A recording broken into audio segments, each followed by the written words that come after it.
Olá, galera, mais um vídeo aqui. Vamos falar do Botafogo, né? O Cuiabá surpreendeu o Botafogo no Newton Santos e venceu por 1-0, galera. É isso mesmo que vocês estão ouvindo. 1-0 que o Cuiabá venceu a equipe do Botafogo, né? Derrota aí que complica um pouquinho o Botafogo no campeonato. O Botafogo ainda tem uma vantagem boa, 6 pontos à frente do segundo colocado, que é a equipe do Palmeiras, e 7 pontos atrás do terceiro colocado, que é a equipe do Bragantino, e o quarto e o quinto colocado, que é o Flamengo e o Grêmio, fica 9 pontos do Botafogo. Lembrando que o Botafogo tem um jogo a menos e pode aumentar de 6 para 9 pontos a sua vantagem, mas a situação é delicada, porque o Flamengo também joga na rodada. O Flamengo pode ficar 6 pontos, né? O Flamengo tem um jogo adiado, o Flamengo pode ficar 6 pontos do Botafogo, né? E essa situação não é boa para o Botafogo, ver seus rivais encostando na tabela de classificação, né? Botafogo perdendo muitas oportunidades no campeonato, né? E esse jogo, na minha opinião, o Botafogo jogando em casa deveria ter um pouco mais de calma para poder tentar vencer essa partida, né? Agora está na reta final do campeonato, agora vai restar 8 rodadas para o término do Campeonato Brasileiro, galera. E vamos acompanhar aqui a imprensa esportiva falando também um pouco desse jogo do Botafogo e do Cuiabá. Vou deixar o link na descrição também, galera. Crédito, direitos autorais e ESPN do Grupo Disney. O link vai estar na descrição. E vamos lá, vamos acompanhar a imprensa esportiva. E no finalzinho a gente volta e debate um pouquinho mais sobre o jogo do Botafogo. Os 3 pontos, menos uma rodada e olha, a diferença para o segundo colocado, para o Palmeiras, já caiu para 6 pontos. Tudo bem, tem um jogo a menos o Botafogo, mas a situação começa a ficar muito tensa por lá e não é só a gente que está dizendo não, a gente parece que sente isso olhando os jogadores, olhando o treinador, olhando o torcedor. Mauro, agora sim, boa noite. Boa noite, Marcela, um abraço ao Fã de Esportes que vai nos acompanhar aqui. Olha, a cada rodada vai aumentando aquela sensação de que realmente não tem jogo tranquilo. Não dá para contabilizar 3 pontos contra ninguém. Tem muita gente que vai, eu vou jogar contra aquele time que está lá embaixo e tal, então aqui a gente ganha, lá em cima a gente empata. Não, não tem nada disso. A gente viu agora o Botafogo contra o Cuiabá. Imagino que a grande maioria, não precisa ser nem botafoguense, apostava hoje numa vitória, mais 3 pontos, está em casa. Botafogo sempre muito forte em casa. O problema é que o Cuiabá também é muito forte fora de casa, né? E vem de uma derrota em casa e vai lá no Rio e consegue esse resultado. Um time que não teve um primeiro tempo assim muito animador, mas o Cuiabá não chegou a finalizar nenhuma vez no primeiro tempo. Aí teve um gol no segundo tempo, que é, sem dúvida, uma falha do goleiro, que é muito bom, o Lucas Perry, mas chuta em cima do Isidro Pita. Houve depois, aqui, a gente vai ter o Simon aqui para dizer se a bola bateu na mão dele, não bateu. Eugênio, o Simon chega daqui a pouco para falar desse lance que a gente acabou de ver. Chutou, bate no Isidro e ele, olha, sai atrás e consegue ganhar na corrida do Di Plácido e empurra a bola. E o gol foi confirmado, né? Um gol que não se espera, né? Que aconteça assim normalmente. Mas, olha lá, ele chuta para cima ali, não sei, estava muito perto também o Isidro do Lucas Perry, para a gente falar, o Perry podia ter tirado para outro lado. A sensação é que poderia. A verdade é que foi 1-0 Botafogo e agora, mesmo toda a insistência do Botafogo, com toda a insistência do Botafogo no segundo tempo, sabe, 8 finalizações no gol contra apenas uma do Cuiabá, que foi a do gol. O jogo do Cuiabá no segundo tempo era aquele mesmo. Era defender, já tinha feito seu gol ali no comecinho do segundo tempo, e agora é defender para conseguir a vitória, e foi isso que conseguiu. Ou seja, um Cuiabá que consegue ser muito eficiente também fora de casa. Mauro. É a 7ª vitória fora de casa, é surpreendente. Impressionante. E jogaria uma bola alta, um cruzamento para o Daverson, né, que é sempre muito bom. E o próprio Pita, que é um jogador também, nem sempre titular, né, andou fora do time, depois voltou. E ainda assim, muito eficiente. Agora, Mauro, é um Botafogo que caiu de rendimento? Você consegue ver isso nas partidas? O que é que acontece que o Botafogo não consegue mais fazer os gols que conseguia fazer antes? É o treinador? Todas essas mudanças que aconteceram agora nos últimos meses? Foi isso que fez o Botafogo se transformar nessa equipe, vamos dizer assim, com menos convicção do seu jogo? Então, a mudança, ao contrário, né? Quando se contratou um técnico que é o de maior currículo depois do Luiz Castro, que aí teve o Caçapa, né? E agora tem o novo técnico, imaginava-se assim, aquele técnico que tinha o maior currículo não conseguiu fazer um bom trabalho. Quis mexer no time. Aí, opa, não. Então tira ele, traz o Lúcio Flávio, que conhece o grupo, vamos fazer o que fazíamos antes, jogar da forma que jogávamos. E já começa com uma boa vitória contra o Fluminense. Então, a partir dali, aí ele passa até a ser efetivado, ficou aquela impressão, não, o Botafogo voltou aos eixos, vai ser assim. Mas é que não é só o Botafogo. Você olha, o Fluminense perde, o Corinthians ganha fora de casa. Ah, mas em casa é uma maravilha, o Corinthians, por causa da torcida. O Corinthians está com 8 jogos em casa, 7 empates e uma vitória. Ah, mas cadê aquela força da arena? Enfim, vale para todo mundo isso.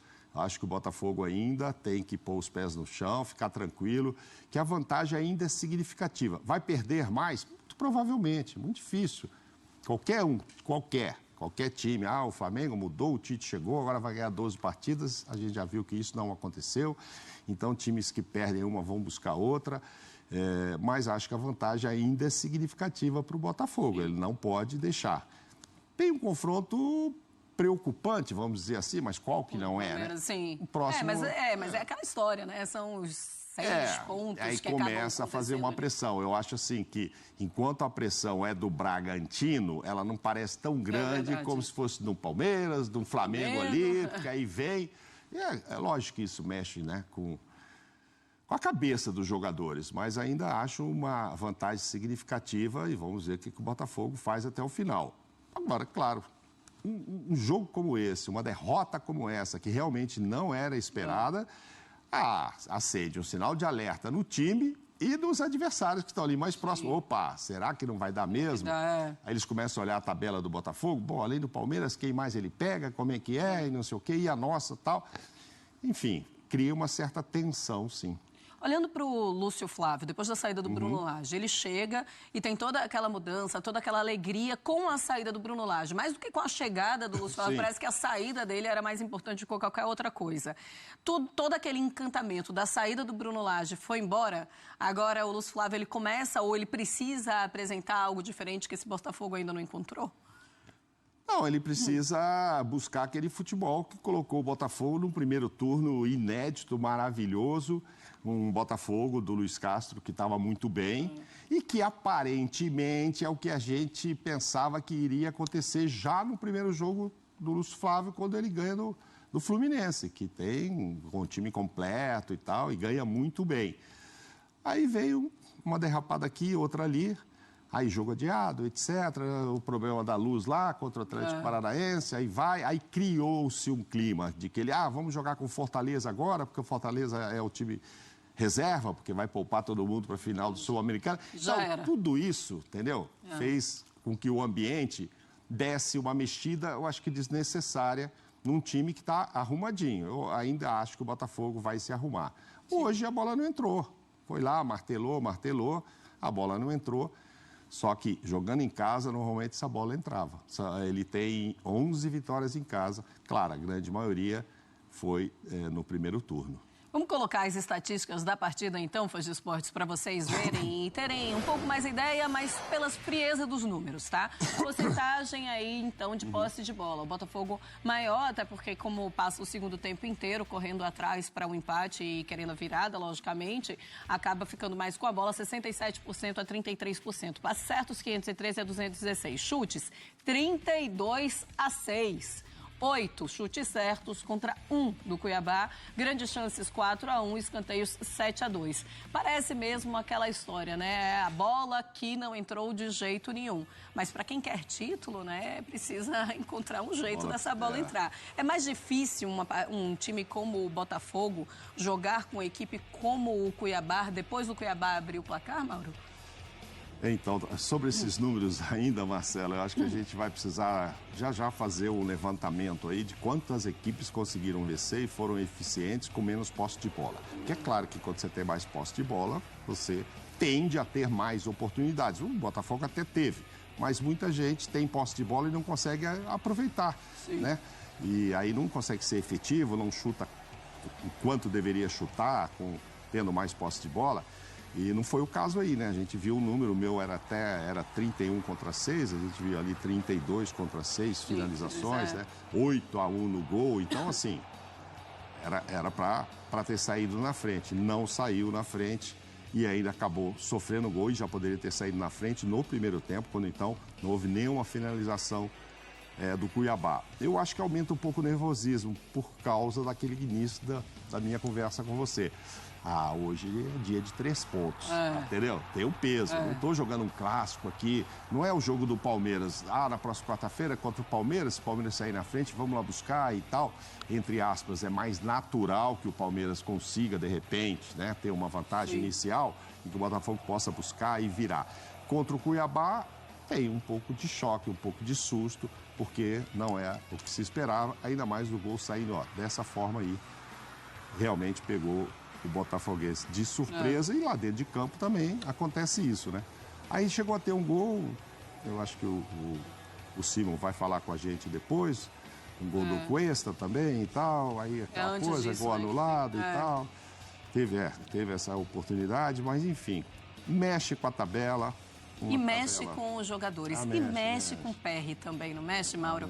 Porque, assim, todo mundo falando muito, é um grande goleiro, fazendo um grande campeonato brasileiro, mas no momento em que o Botafogo precisa demais do goleiro, acontece isso. É um erro que fica na cabeça do jogador, é um erro que fica na cabeça do goleiro, Mauro. Ele vem muito, muito bem no campeonato, né? Talvez esteja aí na frente dos outros, das premiações todas, porque a gente, no primeiro turno, sempre falou muito e com razão, do Tiquinho, do artilheiro, que fazia os gols lá. Mas algumas das vitórias são por causa das atuações do Lucas. Não tenho dúvida. Tanto que ele acabou indo até para a seleção por conta disso e tal. Porque vários jogos ele fechou o gol, aí o Tiquinho resolvia na frente, mas ele garantia lá. Eu acho que ele tem maturidade suficiente para considerar que foi um lance infeliz. Para deixar, então, no crédito que ele tem lá. Diminui um pouco do crédito que ele tem, mas não vai deixar de ter. Não, lá no grupo ele não vai deixar de ter. Eu acho que perante o torcedor também não, porque o torcedor sabe o que ele fez no início do primeiro turno, no início do campeonato, as vitórias que também aconteceram, graças, repito, aos gols do Tiquinho na frente, mas as defesas dele lá segurando a barra. Acho que não mexe com ele, não. Ô, Mauro, a gente mostra, então, Botafogo no segundo turno do Campeonato Brasileiro.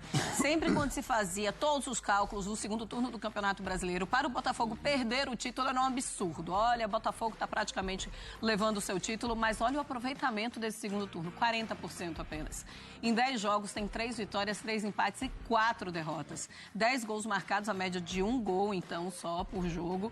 E 8 gols sofridos, 0,80, e tem 12 pontos conquistados. Então, assim, se a gente fosse colocar ali o Campeonato Brasileiro começando agora, estaria na 14ª colocação. Apenas um exercício para a gente fazer aqui do que é o Botafogo, depois de todas as turbulências, trocas de treinadores e agora com a chegada do Lúcio Flávio. Você falou, e eu acho que o torcedor que está em casa, ele gostaria muito de escutar essa tranquilidade que você passou para ele. Olha, eu acho que ainda é uma vantagem muito importante para o Botafogo. São 6 pontos, ainda tem esse jogo direto com o Palmeiras, ainda tem um jogo a menos também, o Botafogo. Você acha isso? Contra o Fortaleza. Isso. Agora, um Fortaleza que é titular dessa vez, tá? Um Fortaleza focado agora no Campeonato Brasileiro, precisando vencer. Precisando vencer, não, claro. Agora, pensando nisso, Mauro, você acredita ainda que é uma tranquilidade esse título do Campeonato Brasileiro para o Botafogo?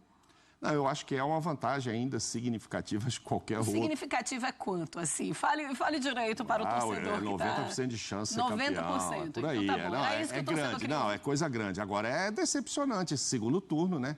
É que, claro, toda essa vantagem significativa a que me refiro foi feita no primeiro turno, que foi espetacular o primeiro turno. No futebol a gente fala, fez uma gordura suficiente para sofrer um pouco depois. Todo mundo sabia, não vai ganhar o campeonato com a mesma pontuação do primeiro turno, todo time oscila e aí ele teve mudança de técnicos, etc. e tal. Mas não para isso, né? Para 12 pontos, 14ª no retorno seria a posição só para o segundo turno. A caída também é significativa. Eu acho que precisa dar uma sentada e falar, gente, são quantos pontos ainda? Depende muito só da gente. Quer dizer, todo mundo depende né? Mas principalmente eles. Sim. Agora, se não vence o próximo, aí sim, já começa aquilo. Mas agora vai descontar esse jogo, é lá no Fortaleza. Fortaleza agora precisa, não é fácil ganhar lá. E, né, vamos colocando tensões, né? Interrogações na cabeça. Mas eu acredito e vou te dizer, qualquer outro dos 19 gostaria de estar nessa posição. Com 6 pontos de vantagem, 2 jogos a menos, hein? Pergunta para qualquer outro técnico se não gostaria de estar lá. Vamos trocar? Vamos trocar. Galera, eu concordo com o Mauro Naves, né? Só depende do Botafogo, galera. O Botafogo tá vacilando, não pode vacilar agora nessa reta final, faltam 8 jogos. Nas minhas contas aqui, Botafogo, mesmo tendo aproveitamento muito ruim dos 10 jogos que teve do segundo turno, vencer 3, empatar 4 e perder 4, na minha opinião, é muita coisa. Para um time que tá na liderança, o aproveitamento tá abaixo, 40%. Mas o Botafogo conquistou uma gordurinha tão boa no primeiro turno, tão boa, que faz o Botafogo se manter na liderança ainda com 6 pontos e pode chegar até a 9 pontos de vantagem na liderança. Mas todo mundo sabe, o Campeonato Brasileiro reta final e o Botafogo agora não é hora de poder oscilar. Não é hora para perder, tem que tentar se manter essa regularidade de 40% até o final do campeonato. O Botafogo é campeão. 8 rodadas, Botafogo venceu 4, é campeão brasileiro, a não ser se alguma dessas equipes do G4 vença todos os jogos. Aí sim, tiraria o título do Botafogo, mas coisa que eu, na minha opinião, acho que não vai acontecer. Final do campeonato está sendo muito disputado, né? Tem equipe na parte de baixo, equipe na parte de cima, tá uma bagunça danada, ninguém sabe quem vai vencer. O time que você fala vai vencer, perde. Você vê, o Internacional venceu o Santos de 7-1, perdeu hoje pro Coritiba, que tá na zona de rebaixamento por 4-3. Botafogo perde pro time do Cuiabá, que perdeu em casa na última rodada pro Corinthians. Tá uma bagunça, você não tem como ficar cogitando muito, porque o Campeonato Brasileiro, por isso que eu falo, um dos campeonatos mais regulados do mundo, é muito difícil mesmo, entendeu? E você vê a equipe da parte de baixo ganhando, a equipe da parte de cima perdendo, tá uma bagunça danada, e o Lúcio Flávio agora é a hora de tirar o pé, é o que eu falo, jogador do Botafogo, eu não gosto disso. O cara ficar tirando sarro, zoando os outros times, sem ter ganho o título. O Botafogo não é campeão ainda. Teve jogador do Botafogo postando na internet, zoando o Flamengo, sendo que pode acontecer alguma coisa e o Botafogo acabar ficando no meio do caminho. Aí não seria bom. Isso daí, na minha opinião, esse oba-oba atrapalha muito. Esse não é o momento do jogador do Botafogo ficar de oba-oba. É hora de pegar, botar, tirar o sapatinho alto, ficar de boa e continuar fazendo o trabalho. Seriedade em todos os jogos. Porque hoje, na minha opinião, faltou isso. Porque pensou, o Cuiabá, a gente está jogando em casa diante do torcedor, é vitória. Não é assim que funciona. Não é assim. Se os jogadores do Botafogo pensar que todo jogo, jogando contra as equipes, vai entrar e vai vencer, tá muito enganado. Então, acho que a equipe do Botafogo tem que dar um passinho atrás. É uma equipe, na minha opinião, muito qualificada. É uma equipe que tem uma regularidade muito boa, mas precisa jogar. Precisa jogar. E o Lúcio Flávio conhece os jogadores, conhece o elenco. Acredito que ele vai trabalhar a equipe. E já o Cuiabá, né, galera? Falando do Cuiabá, o Cuiabá, na minha opinião, se livrou do rebaixamento, 40 pontos. O Cuiabá agora só precisa fazer 5 pontos para poder não ser rebaixado para a Série B, coisa que eu não acredito que vai acontecer. Cuiabá, 10ª colocação, né? O Cuiabá conseguiu uma recuperação muito boa dos últimos 5 jogos. Cuiabá conseguiu 3 vitórias e conseguiu, 3 vitórias, né? E um empate e uma derrota. Na minha opinião, não tá ruim, né? Esse resultado, o Cuiabá, com esses últimos resultados, o Cuiabá já não é mais cogitado para poder cair para a segunda divisão, galera. E isso aí, esse foi o vídeo do nosso canal. Deixe nos comentários a opinião de vocês sobre esse jogo do Botafogo e do Cuiabá.